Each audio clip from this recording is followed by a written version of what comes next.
Hola a todos, soy Constanza Vecchio y hoy con mi grupo vamos a hablar acerca de tres accidentes que ocurrieron a lo largo de la historia en centrales nucleares. A modo de introducción y para su mayor entendimiento, decidimos comenzar explicando cómo funciona una central nuclear, para lo cual vamos a mostrarles el siguiente video.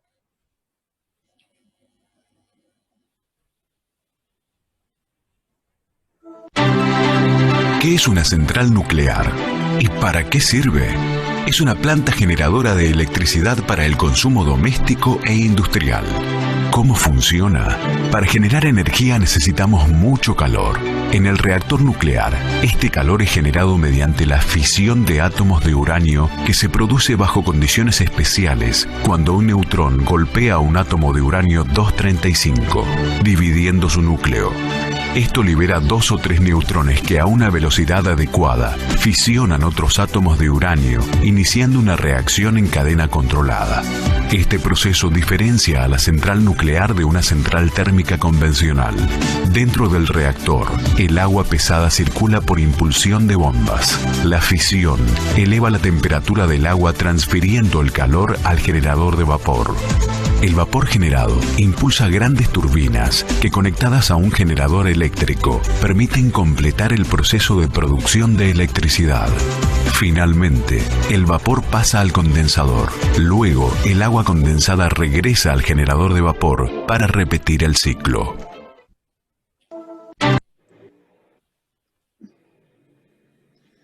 Bueno, un reactor nuclear presenta varios componentes que lo definen.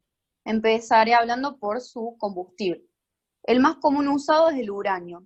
Este es abundante y se puede encontrar en muchos lugares del mundo, incluidos los océanos. También se puede usar otros combustibles como plutonio y torio. Un solo gránulo de pastilla de uranio contiene tanta energía como hay en una tonelada de carbón. Un reactor típico requiere aproximadamente 27 toneladas de combustible fresco cada año. Para convertir al uranio como combustible nuclear, se lo somete a refinado y enriquecimiento antes de cargarlo en un reactor nuclear. La mayoría de los reactores de energía nuclear utilizan el isótopo uranio-235 como combustible, pero sin embargo solo representa el 0,7% del uranio natural extraído. Por lo tanto, debe aumentarse a través de un proceso llamado enriquecimiento. Esto aumenta su concentración de 0,7% a una entre 3 y 5% más o menos. El proceso de enriquecimiento requiere que el uranio esté en forma gaseosa. Esto se logra a través de un proceso llamado conversión, donde el óxido de uranio se convierte en hexafluoruro de uranio. Este se transporta luego a una planta de fabricación de combustible, donde se convierte en polvo de dióxido de uranio. Este polvo se presiona para formar pequeñas pastillas de combustible y se calienta para hacer un material cerámico duro. Otro componente es el moderador. Este es un material en el núcleo que ralentiza los neutrones liberados de la fisión para que causen aún más fisión. Generalmente es agua, pero puede ser agua pesada o grafito.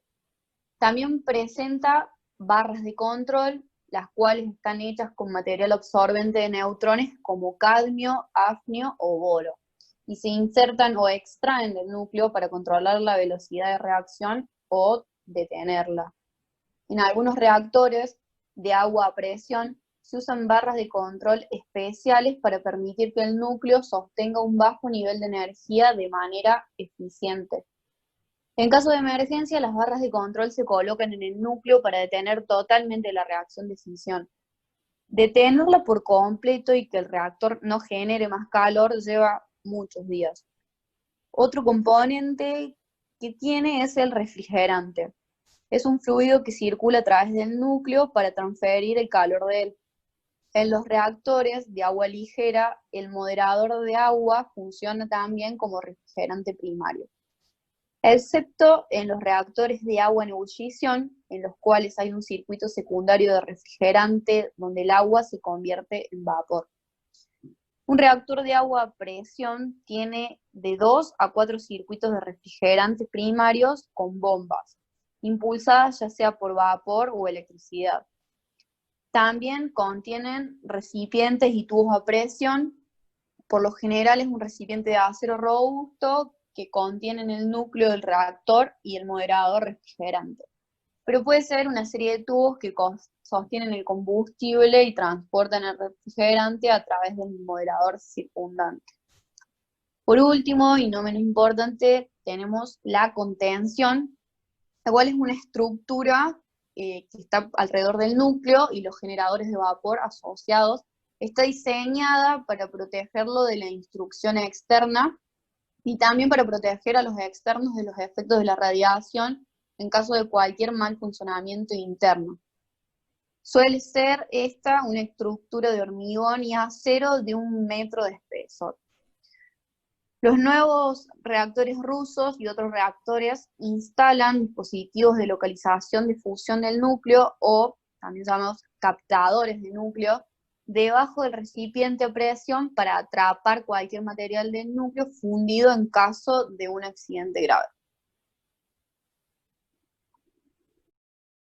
Hola, buenas tardes, soy Gonzalo García y les voy a comentar un poco sobre los tipos de reactores que vimos en este trabajo.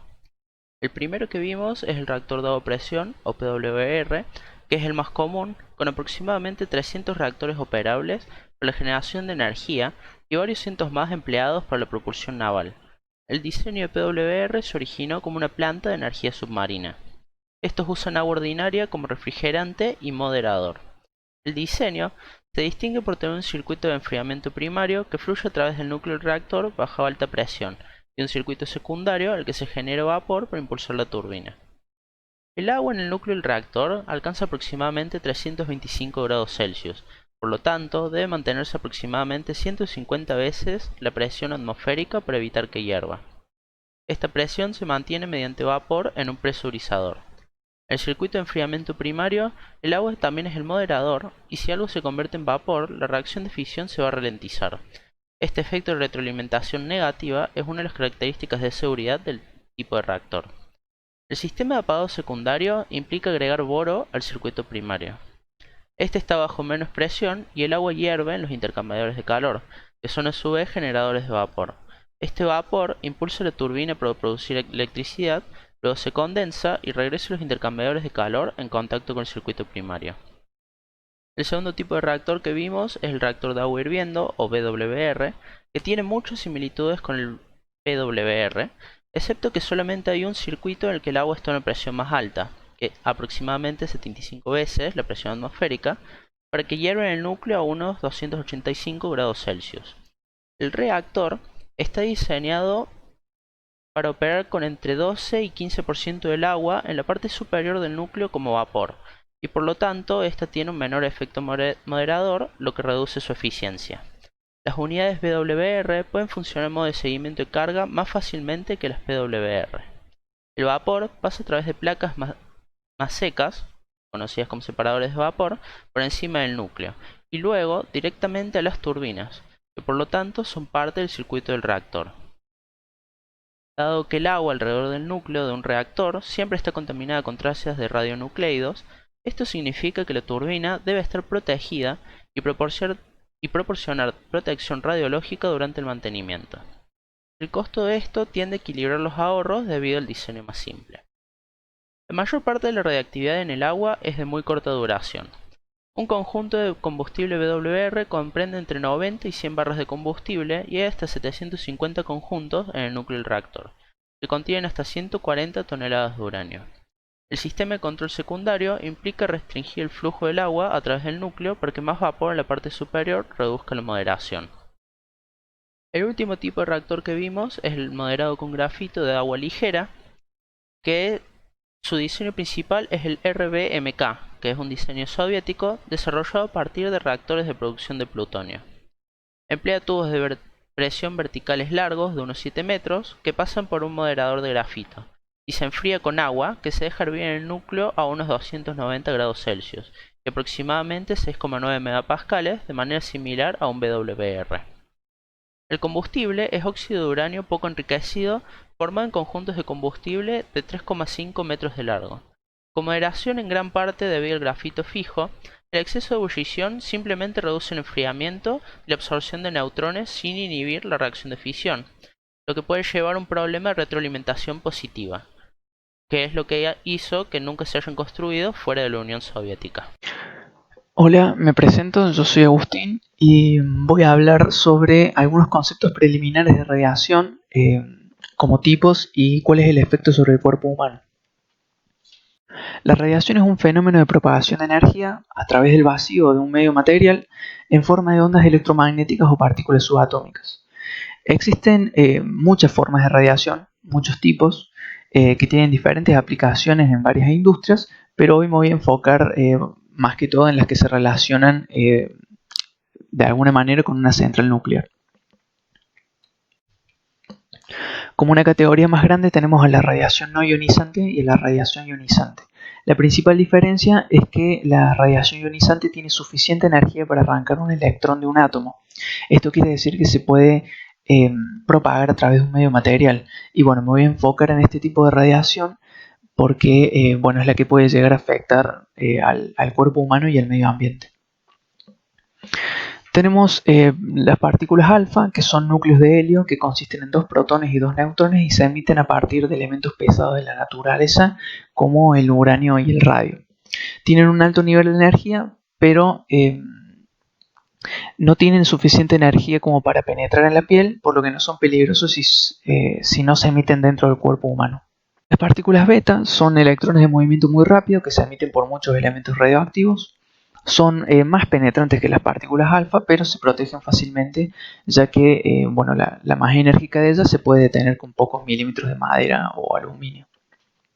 Después tenemos los rayos gamma, que son ondas electromagnéticas de alta energía muy parecidas a los rayos X, y se emiten en muchas desintegraciones radioactivas y pueden ser muy penetrantes, por lo que requieren un blindaje más sustancial, como por ejemplo el plomo o muros de hormigón. La energía de los rayos gamma siempre va a depender de la fuente en particular y son el principal peligro para las personas que trabajan con materiales radioactivos sellados. Por ejemplo, en aplicaciones médicas como el uso de las máquinas de radioterapia.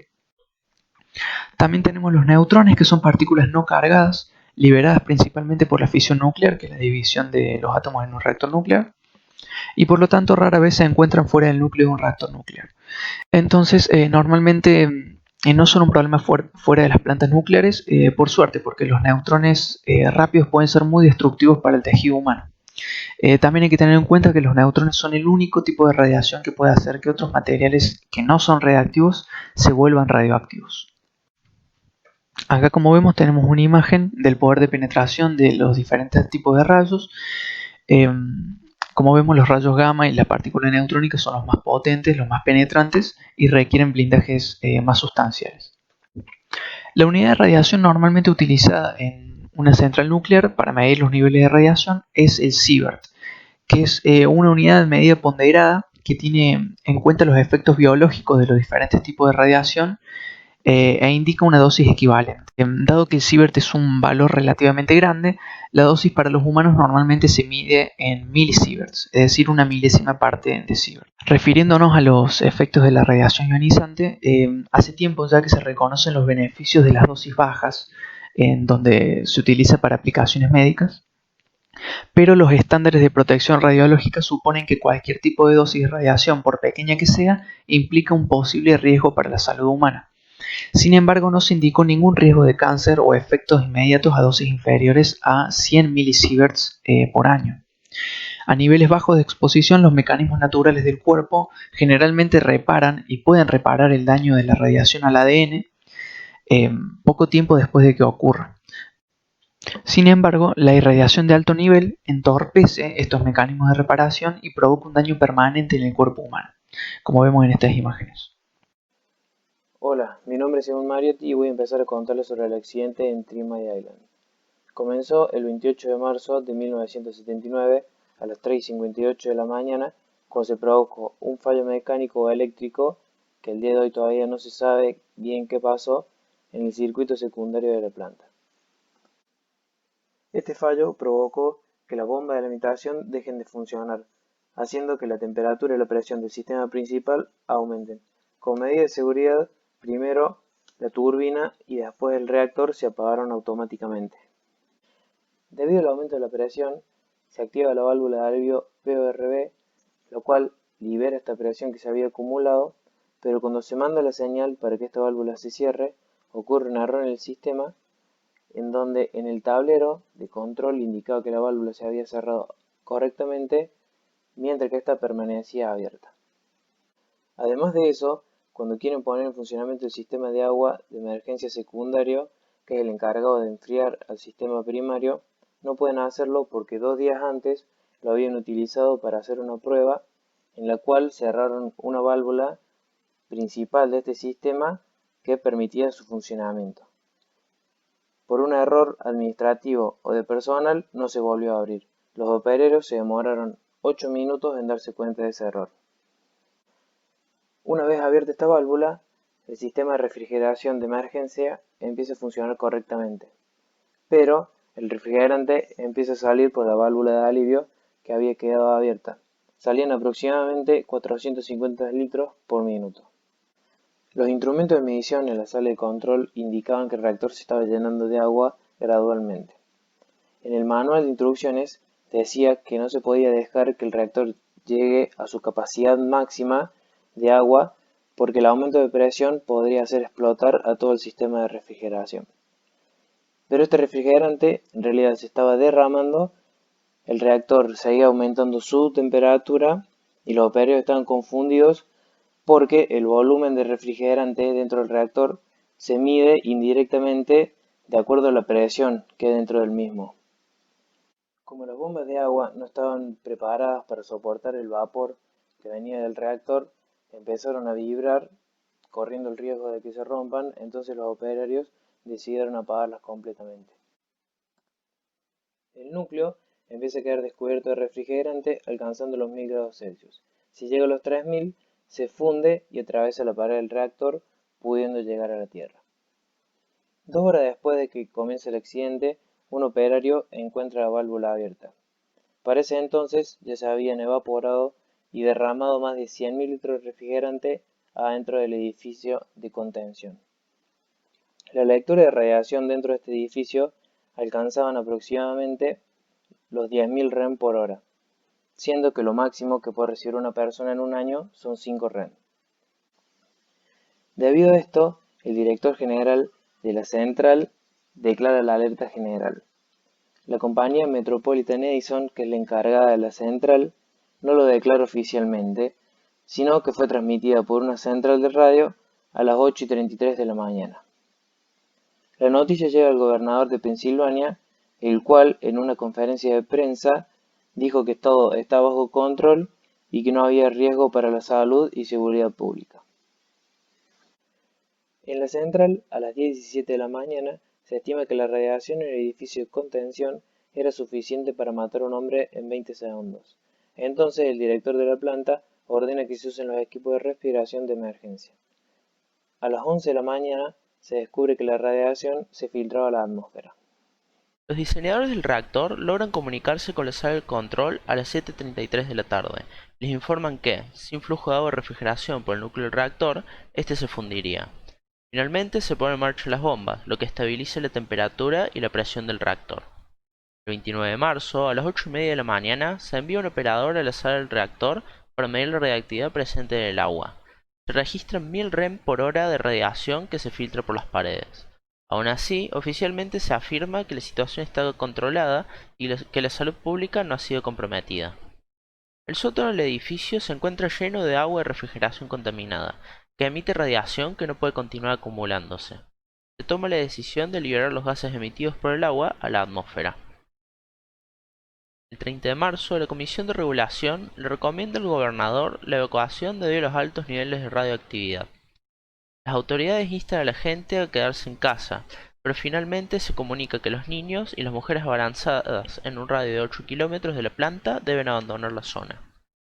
Se considera que, debido a la fusión de las barras de uranio, el edificio de contención está lleno de hidrógeno, que corre el riesgo de explotar, lo que volaría la cúpula del mismo y liberaría radiación en cientos de kilómetros a la redonda. Lo único que impide que esto suceda es la falta de oxígeno en el edificio. Para el 1 de abril se confirma que hay tiempo suficiente para liberar el hidrógeno atrapado antes de que explote, y empieza a liberarse gradualmente. Una vez este es liberado, se descarta la posibilidad de que el edificio de contención explote. No se reportaron muertes a causa del accidente ni de la radiación liberada. Después de casi un mes de espera, el 27 de abril, los operadores establecen la circulación de refrigerante por convección natural. El núcleo del reactor se enfría por movimiento natural del agua en lugar de por bombeo mecánico. Esto se llama parada fría, es decir, el agua está a menos de 100 grados Celsius y a presión atmosférica. La cabeza del recipiente a presión del reactor se retiró en julio de 1984, permitiendo el acceso a los restos del núcleo. La investigación posterior reveló que al menos el 45% del núcleo, unas 62 toneladas, se habían derretido, y que 19 toneladas de este habían terminado en el plano inferior, principalmente en la cabeza inferior del recipiente, pero sin dañarlo seriamente. La limpieza del reactor nuclear dañado tomó casi 12 años y costó aproximadamente 973 millones de dólares. Esta limpieza fue excepcionalmente desafiante técnica y radiológicamente. El agua utilizada y almacenada durante la misma tuvo que ser procesada, y alrededor de 100 toneladas de combustible de uranio dañado tuvieron que ser retirados del recipiente del reactor. Este accidente causó preocupación por la posibilidad de efectos de salud nocivos causados por la radiación, principalmente cáncer, en la zona que rodea la planta. Debido a estas preocupaciones, el Departamento de Salud de Pensilvania mantuvo durante 18 años un registro de más de 30.000 personas que vivían a menos de 5 millas de 3 Mile Island en el momento del accidente. Este registro se suspendió a mediados de 1997 sin ninguna evidencia de tendencias de salud inusuales en el área. Luego del accidente se produjeron reformas de capacitación que se encuentran entre los resultados más significativos del mismo. Esta capacitación se centra en proteger la capacidad de enfriamiento de una planta, cualquiera que sea el problema en curso. En el reactor número 2, los operadores recurrieron a un libro de procedimientos para elegir aquellos desperfectos parecidos al evento que estaba sucediendo. Ahora, los operadores pasan por un conjunto de preguntas de sí o no para asegurarse, en primer lugar, de que el núcleo de combustible del reactor permanezca cubierto de agua. Luego, se determina el mal funcionamiento específico. Esto se conoce como un enfoque basado en síntomas para responder a los accidentes de la planta. Además, el estilo de capacitación brinda a los operadores una base para comprender los aspectos teóricos y prácticos de las operaciones de la planta. El entrenamiento va más allá de simplemente presionar un botón. Las comunicaciones y el trabajo en equipo enfatizan la interacción efectiva entre los operarios y ahora son parte del plan de estudios de capacitación de 3 Mile Island. Cerca de la mitad de esta capacitación se lleva a cabo en un simulador electrónico a gran escala de la sala de control. Esto permite a los operadores aprender y ser probados en todo tipo de escenarios de accidentes. La central nuclear conocida como Chernobyl, que en realidad se llama Vladimir Ilich Lenin, está ubicada en el norte de Ucrania, que en ese momento pertenecía a la Unión de las Repúblicas Socialistas Soviéticas, a unos 130 kilómetros al norte de Kiev, a 3 kilómetros de la ciudad de Pripyat, a 18 kilómetros de la ciudad de Chernobyl y a 17 kilómetros de la frontera con Bielorrusia. En la ciudad de Pripyat había 49.000 habitantes. Dentro de un radio de 30 kilómetros de la planta de energía, la población total estaba entre 115.000 y 135.000 habitantes al momento del accidente. La central constaba de 4 reactores nucleares de diseño con las siglas RDMK-1000, que en español significa reactor de condensador de alta potencia. El reactor de la unidad 4 debía pagarse para el mantenimiento de rutina el 25 de abril de 1986. Se decidió aprovechar este pago para determinar si, en caso de una pérdida de energía de la estación, la turbina más lenta podría proporcionar suficiente energía eléctrica para operar las bombas de circulación de agua de enfriamiento del núcleo principal hasta que el suministro de energía de emergencia diésel esté operativo. El objetivo de esta prueba era determinar si el enfriamiento del núcleo podía continuar garantizándose en caso de pérdida de potencia. Este tipo de pruebas se había realizado el año anterior, pero la potencia suministrada por la turbina en funcionamiento se redujo demasiado rápido, por lo cual se decidió repetir la prueba utilizando los nuevos reguladores de voltaje que se habían desarrollado. Se incluyeron precauciones de seguridad inadecuadas en el programa de prueba y no se alertó al personal operativo sobre las implicaciones de seguridad nuclear de la prueba eléctrica y su peligro potencial. A continuación les contaré del cronograma en la filmina anterior. La línea del tiempo que se sigue se ha compilado después de una revisión de una gran cantidad de informes y representa lo que se considera la secuencia más probable de eventos, pero aún existen algunas incertidumbres. Todo comenzó el 25 de abril a las 1:06 de la madrugada. La parada programada del reactor comenzó. Comenzó la disminución gradual del nivel de potencia. A las 3:47 la disminución de la potencia del reactor se detuvo en 1600 megawatts. A las 14 horas, el sistema de refrigeración central de emergencia se aisló, que era parte del procedimiento de prueba, para evitar que interrumpa la prueba más tarde.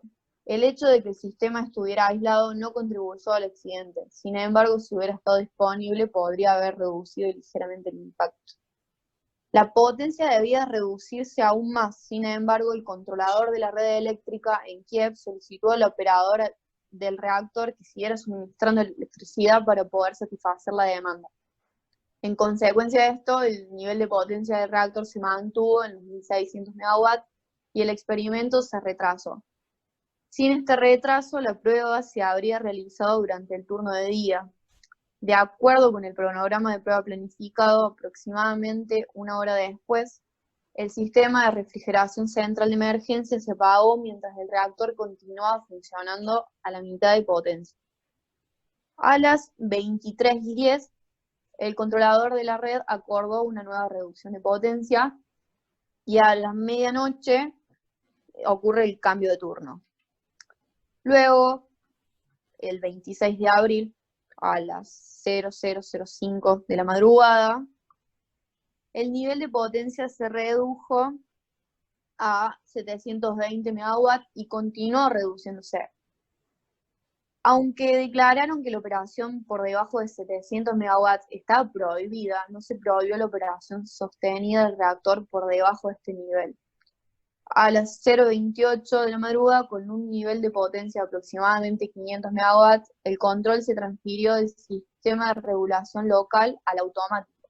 Es posible que el operador no haya emitido la señal de mantener la potencia en el nivel requerido o que el sistema regulador no haya respondido a esta señal. Para esta prueba, el reactor debería haberse estabilizado aproximadamente entre 700 y 1000 megawatts antes del apagado, pero posiblemente, debido a un error operativo, esto condujo a una caída inesperada de la energía, que rápidamente pasó a 30 megawatts. A las 0:43 de la mañana hay una señal de disparo del turbogenerador bloqueada de acuerdo con los procedimientos operativos y de prueba.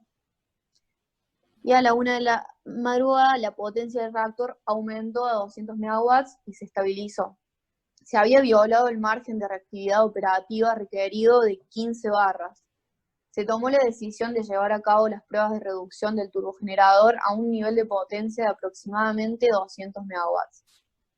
A la 1:03 de la madrugada, una bomba de circulación principal de reserva se conectó al circuito de enfriamiento de la izquierda para aumentar el flujo de agua al núcleo, que era parte del procedimiento de prueba. A la 1:07 se conectó una bomba de enfriamiento adicional al circuito de enfriamiento de la derecha, también como parte del procedimiento de prueba. La operación de bombas adicionales eliminó el calor del núcleo más rápidamente, lo que provocó una disminución de la reactividad. Las bombas suministraron un flujo excesivo hasta el punto en que excedieron sus límites permitidos. El aumento del flujo del núcleo condujo a problemas con el nivel del tambor de vapor. A la 1:19 aproximadamente, el nivel del tambor de vapor todavía estaba cerca del nivel de emergencia. Para compensar, el operador aumentó el flujo de agua de alimentación. Esto elevó el nivel del tambor, pero redujo aún más la reactividad del sistema. Las barras de control automático subieron a la placa de unión superior para compensar, pero se requirió una mayor extracción de las barras manuales para mantener el equilibrio de la reactividad. La presión del sistema comenzó a caer y para estabilizar la presión se cerró la válvula de derivación de la turbina de vapor. Como los operadores tenían problemas con el control de presión y nivel, desactivaron los sistemas automáticos de disparo al tambor de vapor alrededor de este tiempo. A la 1:22:30. Los cálculos realizados después del accidente encontraron que en este punto el margen de reactividad operativa resultó ser igual a 8 barras de control. O sea, disminuyó aún más. A la 1:23 de madrugada aproximadamente, los parámetros del reactor estaban estabilizados. Los supervisores del turno de la unidad consideraron que se habían completado los preparativos para las pruebas y después de encender el osciloscopio dieron la orden de cerrar las válvulas de parada de emergencia. Bien. Ahora es cuando comienza la prueba. A la 1:23:04 las válvulas de alimentación de la turbina están cerradas para iniciar el desplazamiento de la turbina. Este fue el comienzo de la prueba real. Según lo anexado, durante los siguientes 30 segundos de reducción de las 4 bombas de refrigerante, se dijo que los parámetros de la unidad se controlaron, se mantuvieron dentro de los límites esperados para las condiciones de operación en cuestión y no requirieron ninguna intervención en la parte del personal. Al 1:23:40, el operador presionó el famoso botón de emergencia Z5, el cual debería haber introducido todas las barras de control en el núcleo y producirse un apagado de emergencia. Pero ya era demasiado tarde. Las barras de control comenzaron a ingresar al núcleo, aumentando la reactividad en la parte inferior del sistema. A la 1:23:43, el sistema de protección de emergencia con tasa de excursión de potencia está encendido. La potencia excedió los 530 megawatts y continuó aumentando aún más. El coeficiente de vacío era tan positivo que abrumaba a los otros componentes del coeficiente de potencia. Los elementos combustibles se rompieron, lo que condujo a una mayor generación de vapor, que a su vez aumentó aún más la potencia debido al gran coeficiente de vacío positivo. El calor adicional aumentó la temperatura en el circuito de enfriamiento y se produjo más vapor. Más vapor significaba menos enfriamiento y menos absorción de neutrones, lo que resulta en un rápido aumento de la potencia a aproximadamente 100 veces la capacidad nominal del reactor. El daño a incluso 3 o 4 conjuntos de combustible habría sido suficiente para llevar a la destrucción del reactor. La ruptura de varios canales de combustibles aumentó la presión en el reactor hasta el punto de que la placa de soporte del reactor de 1000 toneladas se desprendió, lo que atascó las barras de control que ya estaban en la mitad del proceso. A la 1:23:47 se reduce bruscamente los caudales del par de bombas de circulación principal y un segundo después se restauran estos caudales de las bombas de circulación principal. Al 1:23:49 se emite una señal de protección de emergencia, un aumento de presión en el espacio del reactor, ruptura de un canal de combustible sería. A la 1:24 se une una nota en el registro operativo del ingeniero jefe de control de reactores que dijo: golpes severos. Las varillas dejaron de moverse antes de llegar a los interruptores de parada del límite inferior. El interruptor de encendido de los mecanismos de embrague está apagado. Esto es lo último que se registró en el cronograma antes de las sucesivas explosiones. Bueno, mi nombre es Florencia Carpio y les voy a hablar sobre las consecuencias del accidente y medidas inmediatas. Se informaron 2 explosiones. La primera fue la explosión de vapor inicial, seguida 2 o 3 segundos más tarde por una segunda explosión, posiblemente por la acumulación de hidrógeno debido a las reacciones de vapor de circonio. El combustible, el moderador y los materiales estructurales fueron expulsados, iniciando una serie de incendios y el núcleo destruido quedó expuesto a la atmósfera. Un trabajador cuyo cuerpo nunca fue recuperado murió en las explosiones y un segundo trabajador murió en el hospital unas horas más tarde como resultado de las heridas recibidas en las explosiones. La nube de humo, productos radiactivos de la fisión y escombros del núcleo y del edificio se levantaron hasta aproximadamente 1 kilómetro en el aire.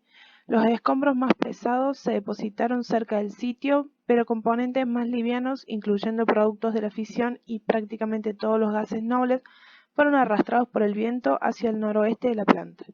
Se pidió a los bomberos que extinguieran los bloques y segmentos de grafito expulsados en llamas.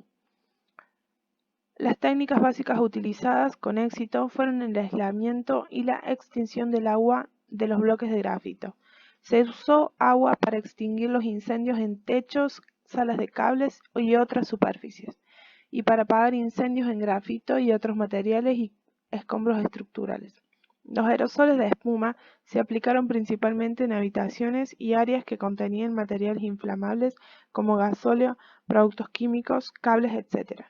Inicialmente, los intentos de introducir agua en el reactor no tuvieron éxito.